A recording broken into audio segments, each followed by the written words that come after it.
La meta es tener una inflación de 4,5% dentro de un régimen de metas de inflación que involucra que el Banco Central se concentra en fijar la tasa de interés y que el tipo de cambio fluctúa libremente.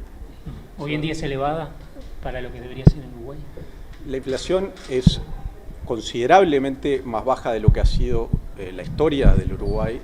Tuvimos en los últimos 20 años ya una inflación de un solo dígito, que es un éxito para el Uruguay, dado que las 3 décadas anteriores habían sido de inflaciones de 2 y 3 dígitos. Sin embargo, todavía es algo alta para la comparación internacional y cada punto, cada décima vale para lograr nuestro objetivo de 4,5%. ¿Qué medidas se va a tomar para, de alguna manera, cumplir con esa meta que se ha fijado, ¿verdad? El Banco Central va a actuar con independencia, sin titubeos, con firmeza, ante cualquier evidencia que la inflación esté subiendo por encima de lo que son nuestras expectativas, nuestros pronósticos y nuestra meta de 4,5%. Los sectores empresariales han reclamado, sobre todo el sector exportador, ¿verdad?, de que hay atraso cambiario. ¿Es así? ¿Hay atraso cambiario? ¿Y qué mecanismos se pueden instrumentar desde el Banco Central para superar esta situación? Sí, bueno, el atraso cambiario es un concepto que generalmente usamos en el contexto de un tipo de cambio fijo. Uruguay tiene un tipo de cambio libre, donde los actores del mercado son los que fijan el valor del tipo de cambio y el Banco Central no incide en la determinación de su valor. Presidente, llamó también a crear ciertas herramientas para la protección de inversionistas en algunas situaciones puntuales que se han dado últimamente, entre ellas algunas normas que tal vez pasen por lo legislativo. Sí, el Banco Central se mueve en un régimen que, decía en el discurso, todavía está en construcción, todavía tiene andamios y es hora de sacarle esos andamios. En particular, es muy importante para la efectividad de la política monetaria que exista mayor intermediación en moneda nacional. Eso requiere una serie de cambios para mejorar lo que es el marco de acción y el mercado de capitales, en particular de la moneda local. Hacía mención al nivel crediticio que no acceden todos los uruguayos. ¿Cómo se va a trabajar al respecto? El crédito en Uruguay, como bien decís, es muy bajo en la comparación internacional, más allá que algunos segmentos han afectado con exceso de crédito y sobreendeudamiento a muchos uruguayos. En general, en la comparación en Uruguay todavía hay demasiados uruguayos que no acceden a su casa propia, demasiadas pymes que no logran crecer, no logran competir contra actores establecidos y así generar más dinamismo, más empleo. Y por lo tanto Uruguay tiene que seguir trabajando en la promoción y el acceso al crédito. Eso involucra una serie de medidas que pasan por más atención a cómo se está encarando la regulación, la normativa, no solo del sistema bancario, pero también de lo que es el mercado de capitales. ¿Puede haber alguna medida del Banco Central a corto plazo en ese sentido? Tiene que ser es un paquete de medidas que requieren el esfuerzo coordinado con los ministerios relevantes, donde el Banco Central, sin duda, tiene que tomar un rol de liderazgo. ¿Para qué año usted entiende la inflación pueda llegar al 4,5%? ¿Cuál es la perspectiva? Uruguay se maneja con un horizonte de política monetaria de 2 años. Sin embargo, nuestra expectativa es que antes de ese periodo el Banco Central logre que la inflación esté en el centro de lo que se da a llamar el rango meta. Usted hacía referencia también a cambio de controles en el banco. ¿A qué cambios específicamente se hacía referencia? Pero además decía en tener mucha precaución en no aumentar lo que es la burocracia. Exacto, sí. Sí, no, decimos que lo que creemos es que los serios episodios que acaban de suceder, donde hubo uruguayos que perdieron sus ahorros, refleja, por un lado, la necesidad que haya una posibilidad de evaluar mejor los riesgos por parte de los uruguayos, que involucra más educación financiera, más acceso a asesoramiento, más acceso a información relevante, pero por otro lado también expuso lo que es un vacío legal, donde se operó fuera del alcance de lo que son los reguladores y es necesario trabajar en conjunto con el Poder Ejecutivo y el Poder Legislativo para asegurarnos que no va a existir más operaciones de este tipo que puedan trabajar de una forma que no exista ningún requerimiento de transparencia, ningún monitoreo, porque es un campo fértil para que sucedan el tipo de situaciones que sucedieron. ¿Pero ¿No? Y eso, los fondos ganaderos?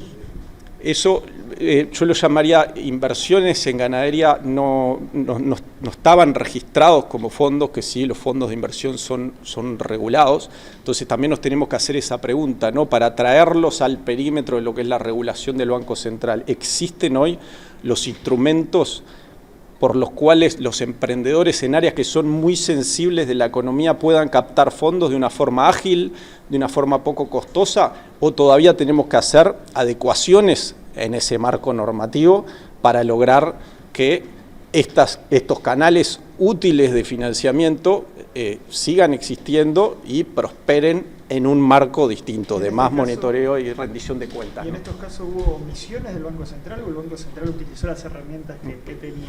Sí, como te decía, el Marco Central actuó, hubieron 11 actuaciones y actuó en el marco de lo que habilitaba el marco legislativo y normativo del momento. Sin embargo, se expuso con esta realidad que existe un vacío para la actuación de los reguladores que es imperativo encarar en trabajo coordinado, como te decía, con el resto del gobierno. ¿Va a haber alguna iniciativa desde el Banco Central para superar esta situación? ¿Hay algún ejemplo con respecto a esto? Sí. Nosotros tenemos como institución que se preocupa por la confianza, se preocupa que los ahorros de los uruguayos se canalicen a inversión productiva. Es muy importante que el Banco Central tome un liderazgo en lo que es la agenda que se viene de los cambios, como te digo, legislativos, pero también de reglamentación, también de supervisión en empresas que son de giros no necesariamente financieros, como es el mandato fundamental del Banco Central, el sistema financiero, pero estas empresas de giro distinto, de otros sectores de la economía, pasen a ser sujetas a más monitoreo y transparencia. Y ojo, acá, como decíamos, ¿no? Ojo con el exceso de ímpetu en términos de sobrecargas burocráticas que puedan generar una asfixia de financiamiento para sectores importantes. Pero para hacer estos controles, ¿es necesario legislar o en la normativa vigente el banco puede incrementar esos controles? El equipo de abogados está trabajando en el tema, se han formado equipo de trabajo hace varias semanas.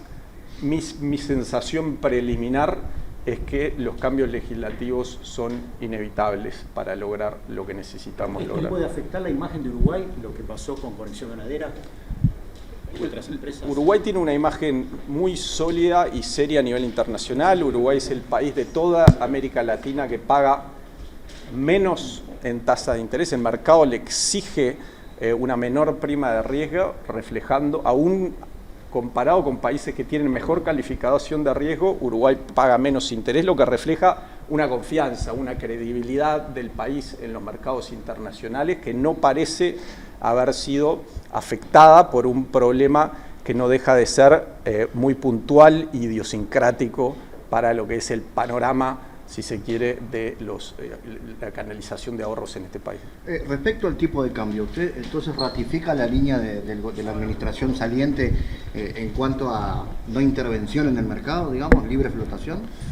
Sí, el mercado va a seguir dictando lo que es el valor del tipo de cambio.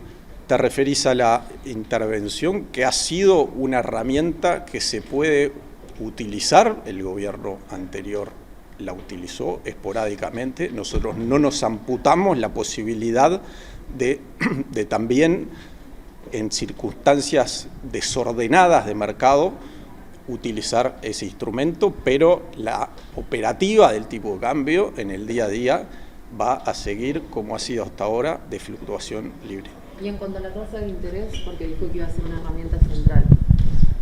La tasa de interés va a seguir siendo la señal fundamental de lo que es la instancia de política monetaria. Vamos a seguir con el mismo régimen de los COPOM, que son 8 reuniones por año, el próximo es el 8 de abril, que es la instancia donde se determina cuál es la tasa de interés para controlar la inflación en base a los desarrollos macroeconómicos del momento. ¿Y sobre la cotización del dólar qué se puede adelantar? ¿Qué proyecciones hay? La proyección del dólar, mejor es consultarlos a los expertos de mercado y analistas que son los que participan en el mercado. Como te decía, el Banco Central no participa en el mercado del dólar hace tiempo, se determina libremente en el mercado, entonces nosotros no hacemos proyecciones del tipo de cambio.